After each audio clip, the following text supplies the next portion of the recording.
اور اس سے بڑھ کر ظالم کون ہوگا جو اللہ پر جھوٹ باندھے؟ ایسے لوگ اپنے رب کے سامنے پیش کیے جائیں گے اور گواہ کہیں گے کہ یہی لوگ ہیں جنہوں نے اپنے پروردگار پر جھوٹ بولا تھا۔ سن رکھو کہ ظالموں پر اللہ کی لعنت ہے، جو اللہ کے رستے سے روکتے اور اس میں کجی چاہتی ہیں اور وہ آخرت کا بھی انکار کرتے ہیں۔ یہ لوگ زمین میں کہیں چھپ کر اللہ کو ہرا نہیں سکتے اور نہ اللہ کے سوا کوئی ان کا حمایتی ہے۔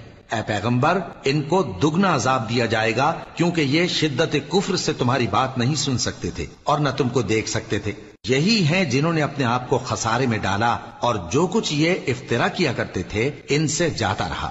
بلا شبہ یہ لوگ آخرت میں سب سے زیادہ نقصان پانے والے ہیں۔ جو لوگ ایمان لائے اور عمل نیک کیے اور اپنے پروردگار کے آگے عاجزی کی، یہی صاحب جنت ہیں، ہمیشہ اس میں رہیں گے۔ دونوں فریقوں یعنی کافر و مومن کی مثال ایسی ہے جیسے ایک اندھا بہرا ہو اور ایک دیکھتا سنتا۔ بھلا دونوں کا حال یکساں ہو سکتا ہے؟ پھر تم سوچتے کیوں نہیں؟